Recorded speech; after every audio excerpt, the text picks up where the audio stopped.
Bom, agora a gente muda de assunto para trazer mais um capítulo da Vaza Toga.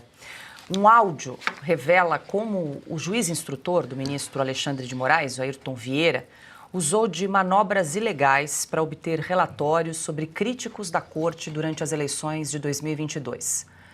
O material, datado de 11 de novembro daquele ano, veio à tona na noite desta quinta-feira por meio do ex-chefe da Assessoria de Enfrentamento à Desinformação do Tribunal Superior Eleitoral, Eduardo Talhaferro. Nessa gravação, o Vieira admite a Eduardo Talhaferro que enfrentava dificuldades em formalizar pedidos de relatórios ao TSE sem expor irregularidades no trâmite oficial. Vieira reconhece que não poderia formalmente requisitar diretamente a Eduardo Talhaferro documentos ou relatórios, já que este era lotado no TSE. Para seguir o rito institucional, o correto seria um ofício encaminhado ao presidente da Corte Eleitoral, que repassaria o pedido internamente. No entanto, segundo Vieira, esse caminho ficaria muito descarado. Na verdade, quem conversou com a Cristina não fui eu, só para ficar claro. Foi o Jefferson, que trabalha comigo no Supremo. E em um primeiro momento, eu até pensei em colocar meu nome de ordem do juiz, do Ayrton Vieira, etc, etc.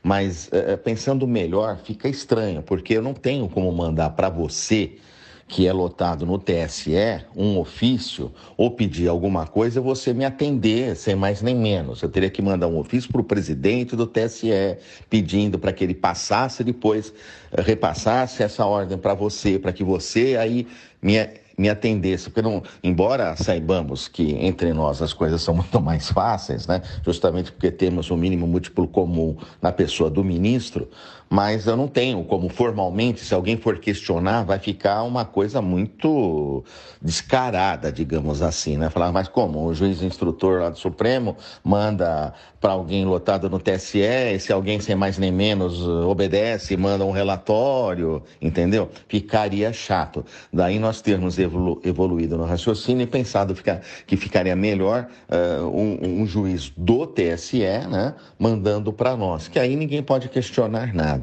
Obrigado. Só para esclarecer, consta, esse é um áudio que foi enviado pelo juiz auxiliar do ministro Moraes, Ayrton Vieira, ao perito criminal Eduardo Talhaferro. Acho que ele explicou muito bem como é que funcionava essa engrenagem ilícita, ilegal, irregular ali, né, de gabinete clandestino entre o TSE e o Supremo Tribunal Federal, porque vale lembrar, o Talhaferro era lotado, ele estava no Tribunal Superior Eleitoral, mas as ordens vinham do ministro do Supremo, Alexandre de Moraes, do STF. Então, ali havia uma transferência de obrigações entre funcionários lotados em diferentes tribunais.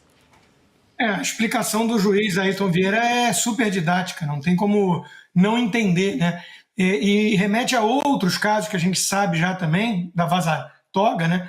De que o Alexandre de Moraes mandava fazer alguma coisa e depois ele descobria qual selo ali usar. Se ia ser o TSE ou se ia ser o STF. Quer dizer, ele usava isso como algo intercambiável, né? Se voto auditável e voto impresso não pode usar como sinônimo, senão leva pito da Carmen Lúcia, TSE ou STE dá no mesmo para Alexandre de Moraes. Isso é mais um caso de ilegalidade, de ilícitos cometidos pelo gabinete paralelo, pelo gabinete do ódio, a verdadeira milícia que Alexandre de Moraes montou ali no TSE/STF. Essas denúncias estão vindo à tona com provas, né, do telefone do Talhaferro, elas tinham que parar o país. Está furando um pouquinho a bolha da velha imprensa, um ou outro veículo está publicando, o Estadão publicou, pasmem, uma reportagem até séria mostrando as denúncias contra Alexandre de Moraes e seus abusos, né? A Globo ainda não tomou muito conhecimento do que está acontecendo, não. Mas isso era para ter parado o país.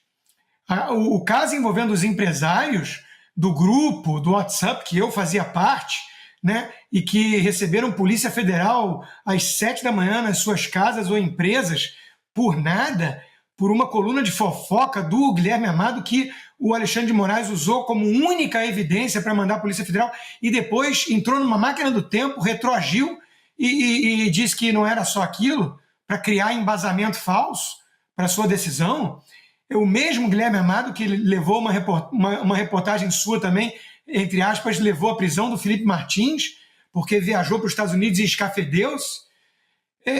Isso tudo tem que ser investigado. Nós estamos lidando com uma quadrilha com vários cúmplices, vários vassalos, né, obedecendo ordens esquisitas de Alexandre de Moraes. Isso, em outros tempos, ia suscitar investigação da imprensa, dos órgãos competentes, ia parar o país. Agora, a gente está vendo o esforço de boa parte da velha imprensa para jogar debaixo do tapete essas denúncias.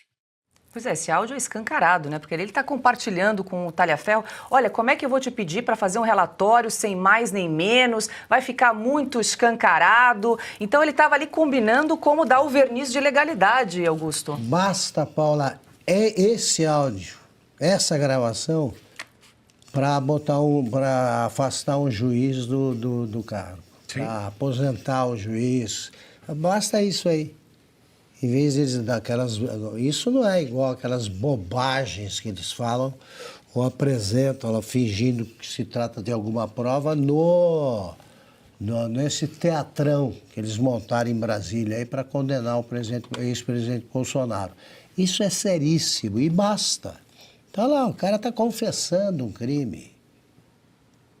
É só tomar as providências determinadas aí por lei. É isso aí.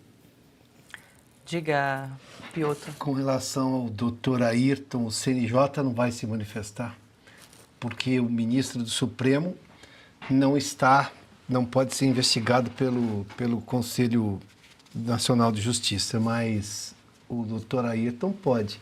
Por muito menos o Conselho Nacional de Justiça e do Ministério Público ficavam perseguindo procuradores e promotores pelo país e também juízes, no caso do CNJ. E agora? É quase que uma confissão claríssima isso daí de como fazer um negócio ilegal se parecer legal.